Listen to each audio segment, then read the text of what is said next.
नमस्ते, मैं हूं सुरेश कुमार एकलवे और आप देख रहे हैं हिंदुस्तान न्यूज एंड टिप्स। कंगाली में फटती और उधड़ती अगर देखनी है तो पाकिस्तान की देख लीजिए।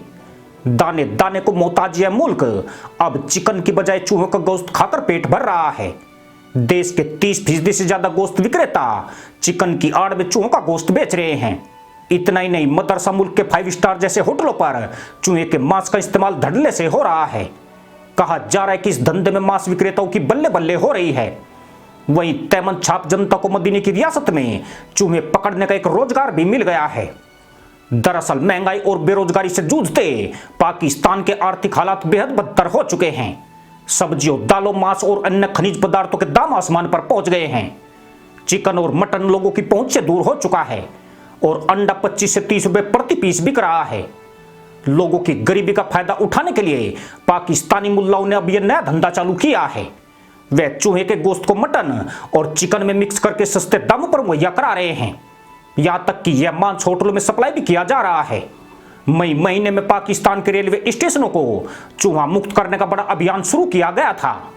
रेलवे के डिविजनल सुपरिटेंडेंट नासिर खलीली के मुताबिक पाक रेलवे चूहों से बहुत ज्यादा परेशान है। रेलवे स्टेशनों पर चूहे इतने बड़े हो गए हैं कि उन्हें देखकर बिल्ली भी डर रही है। खास बात यह है कि इन पर जहर की गोली का असर भी नहीं हो रहा है। कुछ चूहे तो 5 किलो वजन से भी ऊपर के हो गए हैं। रेलवे की इस समस्या से फायदा उठाने के लिए पाक के मुल्लाओं ने बेहद गोपनीय धंधा चालू किया है। उन्होंने गुपचुप रूप से लोगों को प्रति चूहा 80 से 100 रुपए देने का ऐलान किया है, जिसके बाद पाकिस्तान में ठल्ला घूम रहे टोपीबाजों ने चूहों को पकड़ने के लिए जान की बाजी लगा रखी है। कहा जाता है कि एक टोपीबाज प्रतिदिन 20 से 25 चूहे पकड़कर मांस विक्रेताओं को सप्लाई कर रहा है। इन चूहों का दाम भी उनके वजन पर निर्भर होता है, यानी जितना भारी चूहा उसके उतने ही ज्यादा पैसे। पिछले दिनों कराची के होटल में चूहे के मांस की ग्राहकों ने शिकायत की थी, मगर यह होटल सत्ताधारी नेता के एक रिश्तेदार का था और मामले को रफा दफा करके दबा दिया गया। कहने वाले तो यह भी कहते हैं कि सरकार भी चूहों का मांस बेचने वालों से मिल गई है। खास तौर से पाकिस्तान रेलवे का सिरदर्द काफी कम हो गया है। रेलवे अधिकारी भी चूहे पकड़ने वाले टोपीबाजों को प्रोत्साहित कर रहे हैं। नासिर खलीली चूहों के मांस की बिक्री को बकवास करार देते हैं, पर जब उनसे यह पूछा गया कि मुफ्त में चूहे पकड़ने वालों को इससे क्या फायदा होता है तो उनके पास इसके लिए कोई तर्क नहीं था।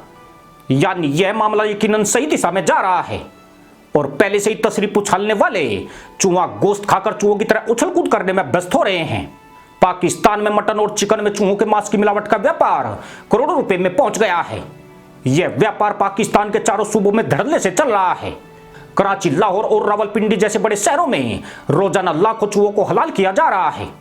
इतना ही नहीं, स्वाभाविक मौत मरे चूहों तक का गोश्त दुकानों में मिक्स करके बेचा जा रहा है। खैबर पख्तूनख्वा प्रांत के एक मांस विक्रेता के यहां से अगस्त महीने के दौरान 43 चूहे बरामद हुए थे।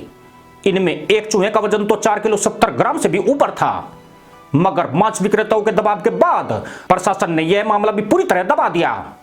इतना ही नहीं, बरामद चूहे भी मांस विक्रेताओं को वापस सौंप दिए गए, जिसके बाद यही कहा गया कि मांस विक्रेता चूहे पालने का शौकीन है और वह इनका इस्तेमाल मांस के लिए नहीं करता है। पाकिस्तान में यह धंधा बहुत बड़े पैमाने पर पहुंच गया है। जब से मदीने की रियासत में पुदीने की खेती सूखी है, बड़े बड़े व्यापारियों ने इसमें एंट्री कर ली है। चिकन और मटन के दाम में भारी वृद्धि हुई है, जिससे मांस विक्रेताओं ने उसका सस्ता विकल्प तैयार कर लिया है। इससे वे लोग भी हैरान हैं जो मार्केट से जिंदा चिकन खरीदते हैं। उन्हें बाजार में मिलने वाले चिकन गोश्त से यह दुगने मूल्य पर पड़ता है, जबकि बाजार में मिलने वाला चिकन गोश्त आधे से भी कम दाम पर उपलब्ध हो रहा है।